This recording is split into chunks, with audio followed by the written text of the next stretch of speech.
Hello friends, welcome to social science with Rinki. कैसे हैं आप? उम्मीद करती हूँ आप सभी अच्छे होंगे। आज जो हम पढ़ने जा रहे हैं वो है 7th क्लास की हिस्ट्री और हिस्ट्री का चैप्टर फर्स्ट, प्रारंभिक कथन। पूरे चैप्टर का जो नाम है हजारों वर्षों के दौरान हुए परिवर्तनों की पड़ताल। तो हमने इसके कई सारे जो टॉपिक हैं वो कवर कर चुके हैं। हम लास्ट टाइम जो हमने टॉपिक डिस्कस किया था वो था नई और पुरानी शब्दावली, मतलब जो नए और पुराने जो टर्म्स हैं, मतलब जो हम शब्दावली है, जो शब्द यूज़ करते हैं, वर्ड यूज़ करते हैं, मतलब कौन सा वर्ड किस चीज़ के लिए यूज़ किया जाता था। जैसे पहले विदेशी का मतलब क्या होता था, अब उसकी मीनिंग क्या होती है। पहले इंडिया जो वर्ड है या हिंदुस्तान है वो किसके लिए यूज़ होता था, पूरे इंडिया के लिए या ऑल ओवर या पर्टिकुलर किसी एरिया के लिए यूज़ होता था। तो ये सारे जो हम टर्मिनोलॉजी हैं हम पहले देख चुके हैं। नई और पुरानी दोनों के बारे में हम लास्ट टाइम डिस्कस कर चुके थे या लास्ट टॉपिक में डिस्कस कर चुके हैं। जो कोई भी मेरा ये वीडियो पहली बार देख रहा है, मतलब जिन्होंने पहले वाले वीडियो ना देखे वो पहले वाले वीडियो देखें, उसके बाद ये वीडियो देखें, ताकि आपको जो टॉपिक है वो अच्छे से समझ में आ जाए। वापस से आते हैं टॉपिक पे। अब जो हम टॉपिक डिस्कस करने जा रहे हैं वो है इतिहासकार और उनके सोर्स। कि हमने लास्ट टाइम देखो ये बात तो देख ली थी कि हमने देखा था कि जो टर्मिनोलॉजी है, जो मीनिंग, जो वर्ड, कुछ वर्ड्स हैं उनकी मीनिंग क्या है, टाइम के साथ बहुत बदल गई है या चेंज हो गई है। लास्ट टाइम जैसे हमने डिस्कस किया था कि जैसे विदेशी शब्द है वो किन के लिए यूज़ करते थे प्राचीन काल में, लोग किसके लिए, हिस्टोरियंस जो थे, इतिहासकार जो थे, उनके अकॉर्डिंग जो उनको मतलब जो भी प्रूफ मिले हैं या जो जहाँ से उनको ये सारी चीज़ें मिली हैं, इन्फॉर्मेशन मिली है, उसके बेस पे उन्हें ये पता चलता है कि पहले विदेशी शब्द जो है वो उनके लिए यूज़ किया जाता था जो लोग किसी से अनजान होते थे, मतलब किसी दूसरे गांव के होते थे, जो चाहे मतलब उनकी भाषा या कल्चर, मतलब सब कुछ एक होने के बावजूद भी अगर वो दूर दूर से हैं, मतलब जो उन लोगों को वो लोग जानते नहीं है, तो वो उनके लिए क्या है, अजनबी होते थे और एक तरह से वो उनको विदेशी कह देते थे या परदेशी कहते थे। बाकी जो लोग अगर वहीं उन्हीं के गांव में रह रहे हैं, चाहे उनकी लैंग्वेज अलग अलग है, कल्चर अलग है, लेकिन वो उन्हीं के आसपास रह रहे हैं, तो वो क्या है, उनको मतलब विदेशी नहीं कहा जाता था। क्यों? क्योंकि वो लोग उनको जानते थे। तो इसका मतलब है कि पहले के टाइम में अननोन को क्या है, विदेशी माना जाता था। लेकिन आज के टाइम में हम विदेशी किन को कहते हैं, फॉरेनर किन को कहते हैं, जिन्हें जो मतलब दूसरे देश से हो। अगर हमारे जैसे कंट्री का कोई भी स्टेट का, जैसे आप सर असम, नागालैंड या किधर भी ले लो, यूपी, बिहार, जहाँ से किसी भी, अगर आप उनकी कल्चर और आपकी कल्चर में डिफरेंस है, उसके बावजूद भी वो क्या है, आपके इंडिया का पार्ट है। आप क्या कहेंगे, हमारा ये मतलब इंडिया का ही हिस्सा है या हम इंडियंस ही हैं, सब एक है। लेकिन अगर मान लो कोई दूसरी कंट्री से या चीन से, जापान से या श्रीलंका से कोई आता है, तो आप उनको क्या कहोगे, फॉरेनर कहोगे, विदेशी कहोगे, क्योंकि वो बाहर से आए, दूसरे कंट्री से आए। तो आज जो विदेशी का मीनिंग ये है, तो पहले वो होता था। तो आप देखोगे कि इतनी सारी चीज़ें चेंज हो गई। लेकिन अब ये जो चीज़ें चेंज हुई हैं, मतलब इतिहासकार जो इतिहास लिखने का काम करते थे, तो उनके लिए तो ये बड़ी प्रॉब्लमेटिक थी ना ये चीज़ें, कि जो टर्मिनोलॉजी वो किस तरह से यूज़ करें जिससे उसका सही मीनिंग निकाला जाए। तो वो इतिहासकार जो होते थे वो अपने ये रिसोर्स कहाँ से इकट्ठा करते थे, मतलब कहाँ से लेते थे और किस तरह से इनको यूज़ किया जाए, ये सारी चीज़ें वो किस तरह से करते थे, मतलब कितना ध्यान से उनको ये सारी चीज़ें, हिस्ट्री वगैरह उनको लिखनी होती थी। तो ये सारा कुछ हम इस टॉपिक में कवर करेंगे। तो आइए टॉपिक पे आते हैं। एक मिनट।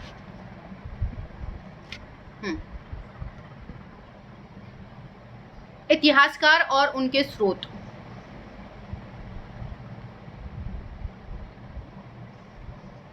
कि जो हिस्टोरियंस होते थे और वो अपनी जो हिस्ट्री लिखते थे या इतिहास जो लिखते थे, वो उनके रिसोर्स क्या होते थे या कहाँ से वो ये सारी चीज़ें इकट्ठा करते थे या कहाँ से उनके पास ये सारी चीज़ें आती थी।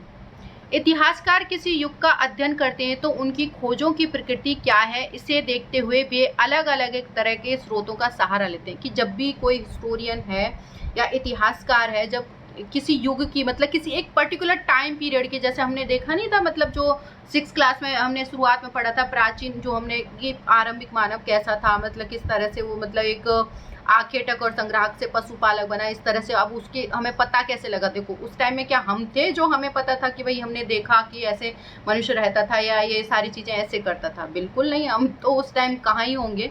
लेकिन हमें ये सारी चीज़ें कहाँ से इतिहास से पता चलती है, हिस्ट्री से पता चलती है। अब लेकिन क्या हिस्टोरियन को कैसे पता चलेगी, क्या वो उस टाइम पे जिंदा था या उस टाइम में था या उसने अपनी आंखों से देखी थी? बिल्कुल नहीं। उसके पास जो रिसोर्स मिलते हैं, जो चीज़ें मिलती हैं मतलब, तो उनसे वो सारी चीज़ें पता करता है। तो जो इतिहासकार है वो किसी युग का अध्ययन करते ही उनकी खोज की प्रकृति क्या है, कि जब कोई वो किसी युग की मतलब किसी पर्टिकुलर टाइम पीरियड का अध्ययन करता है तो उनकी खोज की जो प्रकृति है, प्रकृति मतलब उसका नेचर क्या है, इसे देखते हुए अलग अलग की मतलब किस टाइप की नेचर है, किस टाइप के मतलब रिसोर्स मिल रहे हैं उस टाइप पे, तो उसी के बेस पे क्या करता है वो हिस्ट्री लिखता है।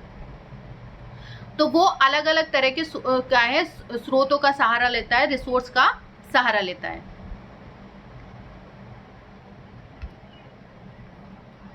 उदाहरण के लिए पिछले साल आपने गुप्त वंश के शासकों और जो हर्षवर्धन के बारे में पढ़ा होगा कि लास्ट ईयर जो आपने जो लास्ट टाइम में जब आपने 6th क्लास की जो एनसीईआरटी खत्म करी थी तो उसमें आपने गुप्त वंश और जो आपके हर्षवर्धन इन सब के बारे में पढ़ा होगा। और उनके बारे में कहाँ से इन्फॉर्मेशन, जो उनके जैसे शिलालेख वगैरह जो भी चीज़ें हैं उनसे ही हमें उनके बारे में नॉलेज मिलती है। अब ऐसा तो है नहीं कि उस टाइम का पीरियड कोई उस टाइम पीरियड का कोई जिंदा और उसने ये सारी चीज़ें लिखने में हेल्प करी हो। हाँ, उन्होंने जो चीज़ें लिखी हुई हैं कुछ मतलब जो अभिलेख वगैरह मिले हैं, प्रशस्तियाँ वगैरह मिली हैं, तो उनसे हमने ये सारी इन्फॉर्मेशन इकट्ठा करी। उसी के बेस पे जो इतिहासकार थे उन्होंने क्या है अपनी हिस्ट्री लिखी है। इस पुस्तक में हम मोटे तौर पर कि मतलब ये जो बुक है जो हमारी 7th क्लास की बुक है उसमें हम ज़्यादातर जो हिस्ट्री है वो कौन सी पढ़ेंगे, 700 से लेके 1750 ईस्वी तक के लगभग हजारों वर्षों के बारे में पढ़ेंगे। मतलब इन सारे हजारों वर्षों के बारे में हम पढ़ेंगे कि कब से लेकर के 700 से लेकर के और 1750 ईस्वी तक का जो टाइम पीरियड है, इस बीच में जो घटनाएं घटी हैं, जो इस पीरियड के बीच की जो हिस्ट्री है वो सारा हम क्या है इस बुक में कवर करेंगे। यहाँ सारे बुक की बात हो रही है, पर्टिकुलर इस चैप्टर की बात नहीं हो रही कि इसमें हम इस हिस्ट्री को पढ़ेंगे।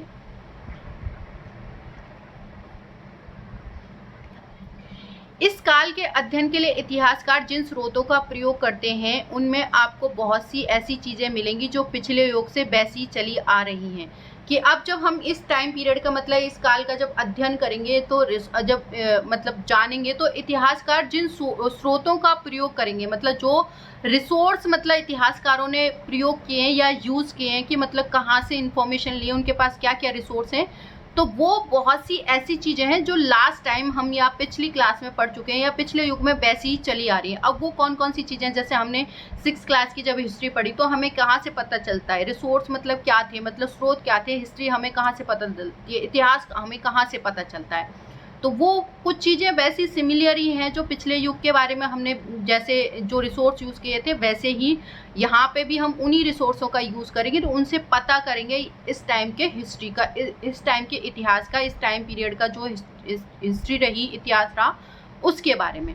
इतिहासकार इस काल के बारे में सूचना इकट्ठी करने के लिए अभी भी मतलब जो इस टाइम अगर इतिहासकार है मतलब कोई इंफॉर्मेशन इकट्ठा कर रहा है या सूचना इकट्ठा कर रहा है तो वो अभी भी देखो ये जो 6th क्लास के बच्चे हैं उनके लिए ये अंडरलाइन करने वाली बात है कि क्या क्या रिसोर्स वो यूज़ कर रहे हैं, तो इसको अंडरलाइन भी कर लीजिएगा कि जो इतिहासकार हैं वो इस काल का जब हिस्ट्री लिखते हैं, इतिहास लिखते हैं, तो इस बारे में जो सूचना है वो इकट्ठी करने के लिए अभी भी किन किन चीज़ों का यूज़ कर रहा है, सिक्कों का, शिलालेखों का, स्थापत्य मतलब भवन निर्माण कला का, मतलब जो पुराने भवन मिले हुए खंडर्स उनसे आइडिया लगा रहा है, या कोई जो स्थापत्य कला उस टाइम मतलब जो कुछ बनाए गए हुए मोनूमेंट्स वगैरह, या शिलालेखों पे जो गुदवाया गया है, पुराने जो कॉइन्स हैं, सिक्के हैं, उनके बेस पे। तो इन सारे रिसोर्स के बेस पे ही जो इतिहासकार है क्या है हिस्ट्री लिखता है, या अपनी जो इन्फॉर्मेशन है या कह सकते हैं सूचना इकट्ठा करता है और उसी के बेस पे वो क्या है अपनी हिस्ट्री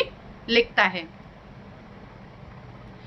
तो इन्हीं और यही सारी चीज़ों पे क्या है उनके जो रिसोर्स हैं वो डिपेंड है, या लिखित, और दूसरा है कि लिखित सामग्री। अब आप देखोगे इस टाइम पीरियड तक आते आते मतलब लोग लिखना लगेंगे, मतलब जो रिटर्न चीज़ें हैं वो ज़्यादा मिलने लगेंगी, लिखित सामग्री ज़्यादा मिलने लगेगी, लोग उसमें इन्वॉल्वमेंट होने लगेंगे। अब आप कहोगे कि क्या मैम उस टाइम मतलब क्या प्रिंटिंग प्रेस या प्रिंट होना शुरू हो गए थे? नहीं, उस टाइम प्रिंटिंग प्रेस नहीं हुई थी। आगे हम देखते हैं कि उस टाइम ऐसा क्या हुआ था कि लोगों ने लिखना, मतलब ऐसी चीज़ें क्या थी जहाँ लोग लिखते थे, या हम कह सकते हैं कि जो लिखित सामग्री हमें मिली है वो कैसे रिसोर्स होते थे, लिखित सामग्री कैसी होती थी, उनके बारे में भी हम पढ़ेंगे। तो ये इन सारी चीज़ों पर क्या है, डिपेंड होते थे इतिहासकार की यहाँ से अपना इन रिसोर्सों से अपनी जो हिस्ट्री है वो लिखने का काम करते थे, या यहाँ से इंफॉर्मेशन वो कलेक्ट करते थे और फिर अपनी क्या है हिस्ट्री लिखते थे। पर कुछ बातें पहले से काफ़ी भिन्न थी, लेकिन कुछ चीज़ें जो थी, अब देखो जो टाइम पीरियड जैसे टाइम बढ़ता रहेगा चीज़ें बदलती जाएंगी, तो कुछ चीज़ें तो एज इट इज़ थी कि मतलब ऐसी थी, लेकिन कुछ चीज़ें क्या है इनसे डिफरेंट थी, या कुछ और अच्छा मतलब कोई और रिसोर्स मिले होंगे जिनके बेस पे उन्होंने हिस्ट्री लिखी होगी। तो इस युग में प्रमाणिक लिखित सामग्री की संख्या और विविधता आश्चर्यजनक रूप से बढ़ गई, कि ये जो इस युग में था या इस टाइम पीरियड में जो हमें कह सकते हैं कि रिसोर्स की जो प्रमाणिकता है कि मतलब इसकी कितनी मतलब वैल्यू है, उसमें सबसे ज़्यादा जो है लिखित सामग्री की जो रिटर्न जो उन्हें मटेरियल मिल रहा था उसकी संख्या बढ़ गई, मतलब वो ज़्यादा मात्रा में मिली, और विविधता मतलब अलग अलग मतलब आश्चर्यजनक रूप से क्या है इसमें एक तरह से कह सकते हैं बढ़ गई थी ये एकदम से अचानक से, कि मतलब लिखित सामग्री और वो भी अलग अलग उसमें विविधता में, मतलब अलग अलग डिफरेंट ये सारी चीज़ों में। इसके आगे इतिहासकार सूचना के दूसरे प्रकार के स्रोतों का इस्तेमाल करते हैं, कि इसके बाद या इसके आगे जो इतिहासकार हैं, हिस्टोरियंस हैं, वो सूचना के दूसरे रिसोर्स का उपयोग करते हैं। अब वो रिसोर्स क्या हैं, ये सारा कुछ जैसे आपके जैसे पांडुलिपि वगैरह आएंगी, वो सारा कुछ हम इस टॉपिक में कवर करेंगे, कि जो मतलब और जो चीज़ें थी वो किस तरह से, पांडुलिपियाँ क्या होती थी, उन्हें कैसे लिखते थे, कौन लिखने का काम करता था, या ये सारा कुछ हम नेक्स्ट टॉपिक में कवर करेंगे। इस एक बार यहाँ पर जो इंफॉर्मेशन थी बॉक्स वाली वो हम देख चुके हैं, लास्ट टाइम ही देख चुके हैं।